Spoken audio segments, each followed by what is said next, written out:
When it's as hot as this, stripping off correctly has never been more important. Right, and that's got your attention. Let's go and have a look at this week's video. I was recently asked to call in on a friend and help them with their wiring for a project. Nothing to do with model railways, but a slightly different setup. And I was absolutely horrified when they proceeded to use one of these to strip some of this. And that made me think, do people really not know how to do this quite basic thing safely? I'm sure many of you do. There's a few ways you can go about it, and I'll just run through a few of them now. I just dread to think somebody's going to put one of these into their hand and do some real damage. It just don't. So these are my two weapons of choice. This pair is by knipex, and it's quite a common design, but knipex are really a quality brand, and these weren't cheap. I think I paid about £40 UK sterling for these, and we'll have a look at how they work in a minute.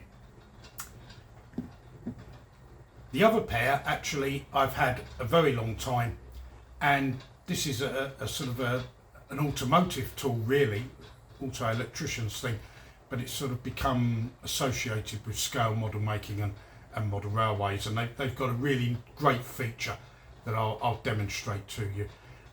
You can get these from train model railway suppliers, but save yourself a few quid, pop down your local automotive store and spend the money you saved on something a bit more interesting than wire cutters. I'll leave some links in the description to this video so that if you are interested in these guys, you get a rough idea of where you can get them and the price. But it is always worth remembering that these guys, they cost what they cost for a reason.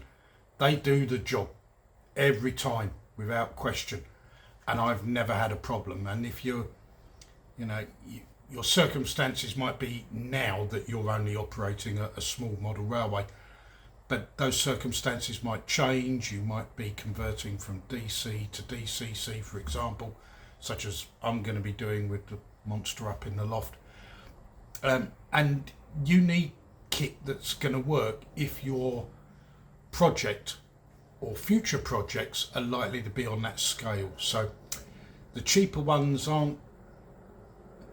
they'll do the job, but you'd be better off spending a couple of more pounds and getting something that really does the job, even if you don't want to go to a top end product. So here we are on the bench. Let's have a look at these two wire strippers. Let's get right down to it. I'm going to start with this pair, the knipex pair, and then we'll look at the automotive variation. Move that out of the way. And there's some lovely features about this, actually. As I said, wasn't cheap, around about £40 UK sterling. But as you can see, it's a sort of trigger gun type device. You squeeze the trigger, the jaws open, and your wire is stripped. So with a spare bit of 702, let's have a look at some of the features. So first of all, you insert your wire, and the red blocks here determine how much you're going to strip off, because the end of the wire butts up against those red blocks. So we'll just do an example for you now. And there's a very short piece, about 4mm there, off the end of that wire. Slide these down, right the way down, so that we've do it for maximum effect. So now we're going to take quite a long piece of sheath off of this wire and just get it straight. Same again, into the jaws or the throat of the device, squeeze down, apply the trigger. Now it has cut it, but obviously it can't withdraw it completely, so you just need to pull it off, and there we've got the maximum amount, and that's about 15 centimeters taken off there. You wouldn't probably never ever need that amount, but it's nice to have that range in the tool. Once you've cut your wire, of course, or stripped it, you're going to need to cut it to length. So in the very top here, there's a nice little guillotine, and if I squeeze it gently, You can just see that blade start to come down. So put the wire in, we've set it to length, away we go, done. And the thing I like about this is it gives you a really nice straight square cut. You know, you might want to strip both ends if it's going into a, you know, a terminal block to something, to a device or an accessory, but it really does a great job. And the only other adjustment on this is this one here, which is to do with the tension. So you squeeze it down. I'm not putting a lot of pressure on there for a thin wire gauge. Bring it back and it increases the tension. So it's putting a bit more force on if you wanted to cut a heavier gauge of wire, or strip a heavier gauge of wire rather. So that's it. And there are some graduations on here to give you a few clues, and it comes with instructions, but it really is absolutely fabulous. Right, let's move on to this little beauty. Now, before I talk about the wire stripping features, you'll notice it's got these colours on it, the red, blue and yellow. These are really for various connectors, spade connectors and terminals and earthing tags and things like that. And you can use it to crimp these various terminals. I don't actually use it for this. I've got a couple of dedicated ratchet driven crimpers for when I am working on vehicles or anything else. But it does have that capability. You just put your terminal in, squeeze down, and the crimp is made. The guillotine on this one is here, and you can just about see that razor edge. So again, we'll just take our spare bit of 702, I'll just chop that off. And again, you get a nice clean cut, you know. But let's look at the wire stripping features. So we'll just put this in on the end here. Take a little bit off, like we just did with the knipex ones. Very easy to do. But, you know, you twist that up, solder it, put it into a connector, whatever you want it to do. What if you wanted to splice into the middle of the wire? And this is where this thing really does have its secret weapon. Put that in there and you've cut away a splice. Ideal, of course, for joining this wire to a bus wire, if it's you know, a dropper on your model railway or anything like that. Anywhere where you want to join wires, it really is a fabulous little feature. And of course, once again, you've done your work, cut it to length, back into the guillotine, and there we go. You've got an adjustment on here,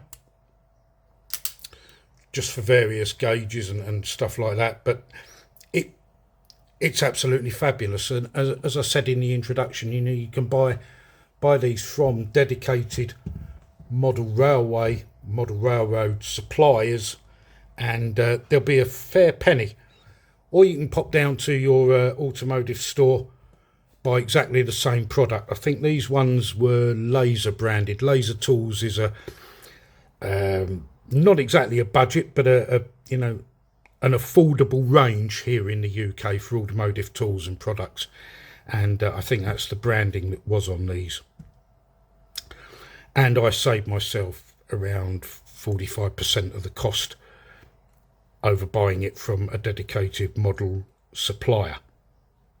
So there we are. There are my two weapons of choice when it comes to stripping wire.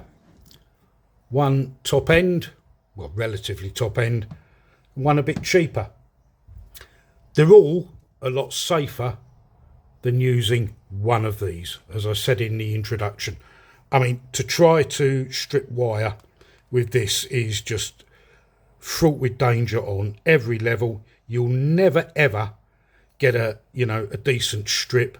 You'll probably end up cutting away some of the strands of the wire as well, therefore reducing the capability of the wire. So, you know, what has become 702 might end up being 502 or some other Mickey Mouse number like that.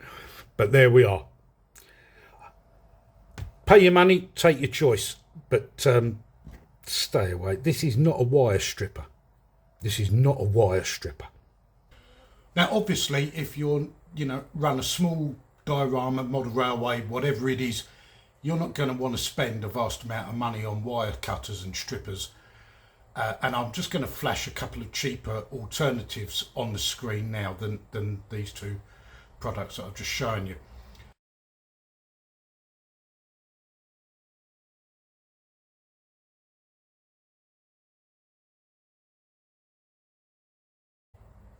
That's it for this one. I hope you've enjoyed it and learned a little bit.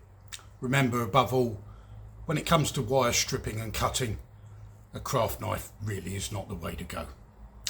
If you're not already a subscriber to the channel, you'll find a subscription button down there or down there somewhere, I don't know. And if you've any advice or anything to say about this video, then of course please leave a comment down below in the comments section. We'll see you next time at some Blazing Model World. Bye for now. Bye bye.